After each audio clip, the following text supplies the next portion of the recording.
Reddit Ask Me Anything, Episode 2. I'm a person trying to bust myths and misconceptions about Islam. Ask me anything, and please keep it civil. Smile. I'm not sure if this is about myths, but as a Jew that wears the Star of David, the first have been hard by Muslims for that reason, and specifically for being a Jew, not even Israeli, let alone part of Israel's politics. Why is this as common as it is? What about my nationality results in as much hatred as I've received? Hi, or Shalom, nice to see a Jewish brother. Islam tells Muslims to live and let live. We are allowed to preach, but we are not allowed to harm or treat people differently because of their religion. The Prophet Muhammad had Jewish neighbors and Muslims lived with Jews in Yathrib peacefully. Some people are just hateful and spiteful, and they reflect their sad gray lives on people around them, and use Islam as an excuse to feed their feelings of power by preying on other people. I apologize for anything some of the Muslims might do or have done for you and your people. Some people are misguided. I am truly sorry. How serious do you take jinn? My friend is Muslim and seems to put a lot of weight into their existence. They exist, but we don't take them seriously. They can't hurt us. We can't see them. Most they can do is bad dreams, and if you play Quran they don't come. Some bad cases needed an exorcism, but if you ask me, it's just schizophrenia that is wrote off as jinn. Actual exorcisms are much rarer than you can imagine. Hello, what do you think about the differences between US Muslims and Muslims in predominantly Muslim countries, like Iraq, Syria, Saudi Arabia, etc.? I find it hard to accept how extreme Islam is in those countries and how they treat women. Could you maybe explain your point of view? Well, Muslims in America and other countries, especially converts, find Islam harder, but they're also more divided since they chose Islam even though they weren't born into it. Treatment of women in Arab countries is getting better. Some places are slower though, but that has nothing to do with Islam. The Prophet always told us to treat women properly before the Prophet was sent. Infanticide for females was normal. The Prophet prohibited that.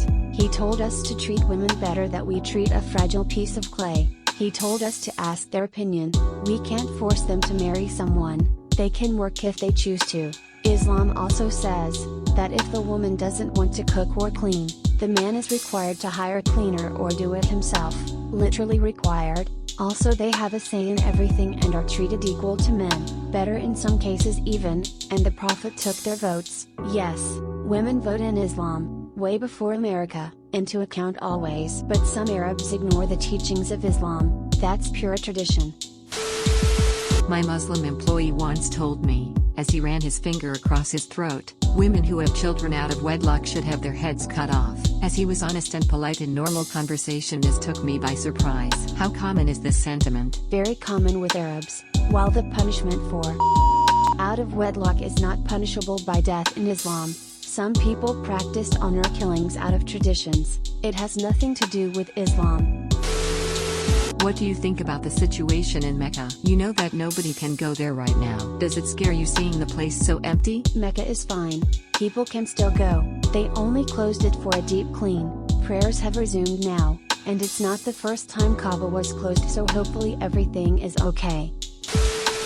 What are your opinions on the conflict in Palestine? I like this question. Honestly, the land belongs to the Jews. It's not ours. I don't agree that they should kick the Palestinians out, because they are people too, but I do believe that the land belongs to the Jews, and that it's Israel not Palestine. But I don't care about the land or politics. All I care about is the mosque. It is important to Muslims. Just give them access to it and that it. Not a question, but I held a similar AMA some time ago. People need to ask actual Muslims before they ask the media. So, I salute you, friend. Thanks, smiley face. Can you speak to the disparities in how men and women are treated differently in Islam, and how duality is viewed? I am particularly interested in the differences in Arabic culture and Sharia law in the Islamic faith, and men being able to beat their wives and take more than one wife if they choose. In Saudi, for instance, the law that forbade women to drive is based on ... The law that forbade women to drive is based on nothing. Old men playing with the rules. The Prophet's wife used to ride a camel freely.